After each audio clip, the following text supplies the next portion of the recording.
Estamos ahora en comunicación con el contador Marcos Zócaro, que es especialista en tributación. Marcos, buenas noches, Darío Ríos te saluda. Muy buenas noches, Darío, ¿cómo estás? Muchas gracias por la invitación a participar en el programa. No, gracias a vos por atendernos y responder a nuestro interés de conocer un poco tu opinión como especialista en economía, con lo que está pasando al país, sobre todo el tema de este cepo nuevo que hay y lo que está pasando con los precios, la inflación, los fantasmas de hiperinflación. Bueno, ¿cuál es el panorama? ¿Cómo lo podrías definir o pronosticar desde tu punto de vista? Sí, el panorama es, desde el punto de vista económico, complicado y todavía no está muy claro tampoco las próximas medidas, digamos, del gobierno entrante. Eso hace todavía más confuso la economía actual. Recordemos que después de las PASO, el gobierno saliente tuvo que implementar un cepo que en su momento era de $10.000 por el drenaje de reservas que había. Pero el mismo día de las elecciones generales, el cepo, si recordás, el domingo 28 de octubre, el cepo ese mismo día de la noche se restringió a $200, justamente por la salida de reserva, la pérdida de reservas, por la falta de confianza que había y que hay en el futuro de la economía, digamos. Esto es, para ponerlo en números, las reservas, para que nos demos una idea, hoy en día son de 43.000 millones de dólares, pero estamos hablando de reservas brutas. Reservas netas que pueden ser utilizadas libremente por el Banco Central sin considerar encajes bancarios o swap y demás préstamos con otras entidades o el gobierno chino. O sea, las reservas netas hoy en día son inferiores a los 10.000 millones de dólares. Para evitar que siguieran, digamos, drenándose, fue que el gobierno tuvo que salir a poner este cepo o super cepo, como dicen, de $200 al mes nada más, que pueden comprar las personas. Marcos, ¿qué tal? Te saluda Gabriel Ríos Malán. Hola, Gabriel, buenas noches. Te quería consultar si vos ves que el contexto es igual, peor o que al del 2001. ¿Vos cómo lo ves esto? Digamos que está complicado el asunto, pero no veo que ahora estemos como en el 2001. En el 2001 se caracterizó, aparte por alto desempleo, por las deudas en dólares. Recordemos que estamos en el 1-1 en aquel entonces y toda la deuda estaba dolarizada.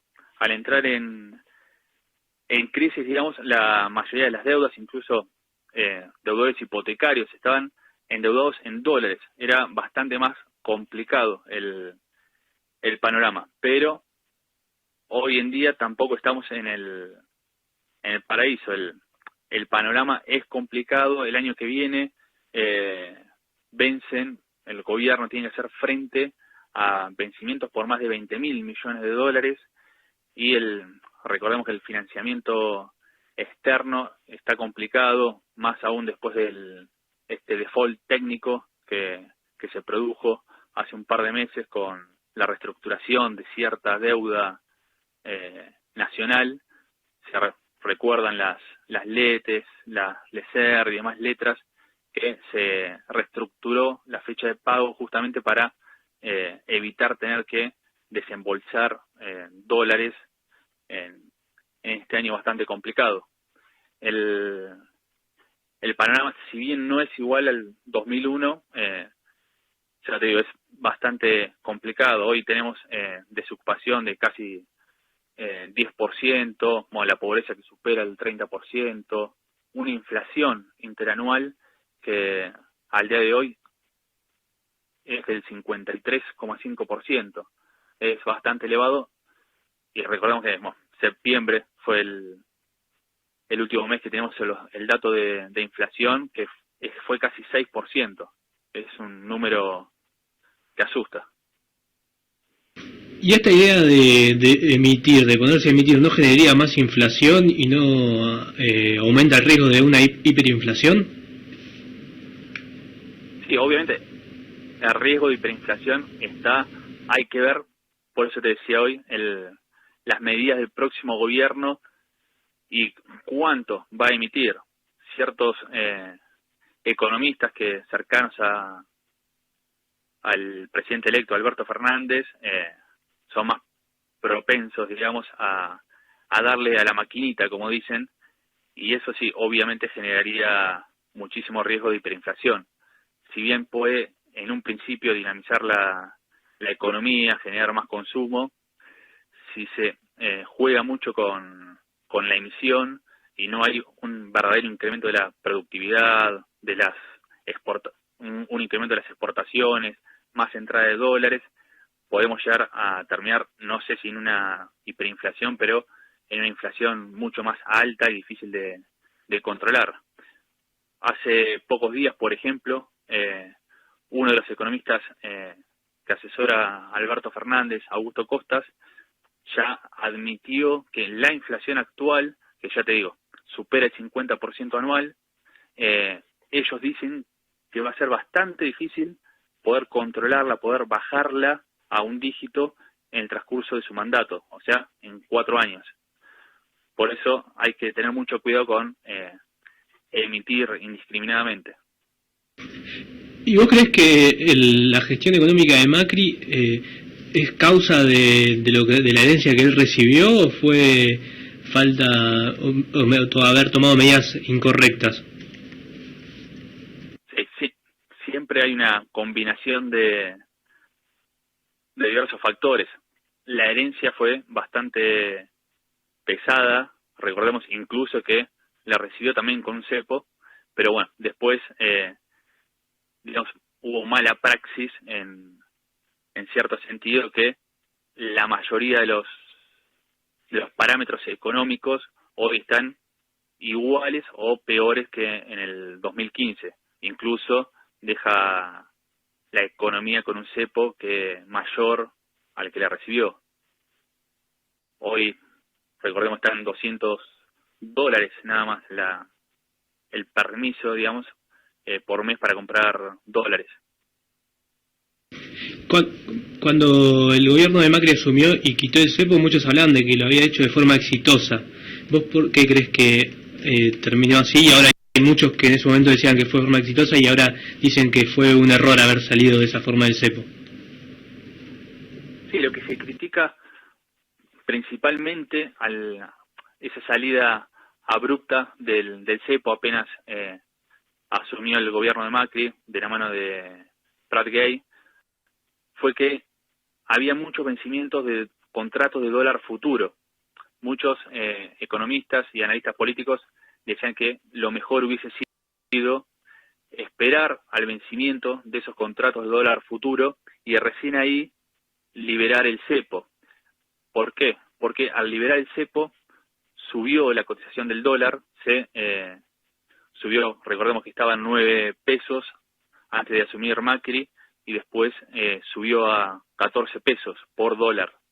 Al subir, al haber ese salto abrupto en la cotización, el gobierno tuvo que pagar esos contratos de dólar futuro y se fueron miles de millones de pesos, que si se hubiese esperado unos meses para liberar completamente el cepo, si se hubiese hecho en forma más gradual o más paulatina, se hubiese evitado cierto gasto en el pago de esos contratos de dólar futuro. Todos estos datos fríos de nuestra economía, bueno, también lo que vemos en vivo, ¿no? En la realidad, en la calle, son bastante complicados, como decíamos al principio. ¿Vos ves alguna perspectiva favorable, más allá de que se habla de que no se va a bajar de 2 dígitos la inflación por lo menos en 4 años, pero que pueda activarse el mercado interno y la gente pueda trabajar y llegar a fin de mes? hay que ver las medidas económicas del equipo de Alberto Fernández, a ver en qué sentido van. Por lo pronto, para diciembre tenemos incrementos, por ejemplo, en prepagas que aumentan un 12%, las naftas ya aumentaron hace pocos días un 5%, ya llevan más de 30% de incremento en el año. Paralelamente, por más que haya incremento en naftas, hoy, justamente hace pocas horas, YPF anunció que tuvo pérdidas en lo que va del año en más de 20.000 millones de pesos. Por eso, el aumento de la nafta tampoco es que beneficia, entre comillas, a YPF o a las demás empresas, que es muy probable que sigan presionando en el año que viene por un aumento de vuelta en las naftas, en los precios. Eso va a hacer que la inflación se recaliente. Por eso es bastante complicado bajar la inflación el año que viene o en el 2021.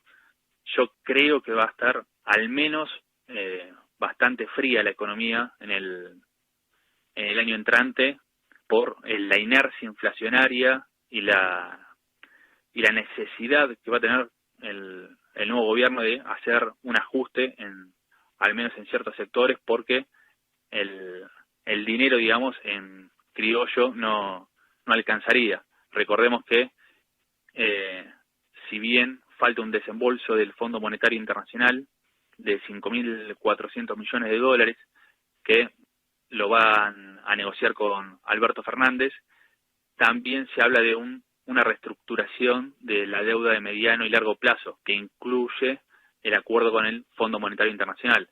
Por eso también el éxito, digamos, de la performance económica del año que viene va a depender de que se llegue a un buen acuerdo con los acreedores y así evitar tener que desembolsar tanto dinero en el pago de deuda en el 2020 y utilizar ese dinero, por ejemplo, para fomentar el mercado interno.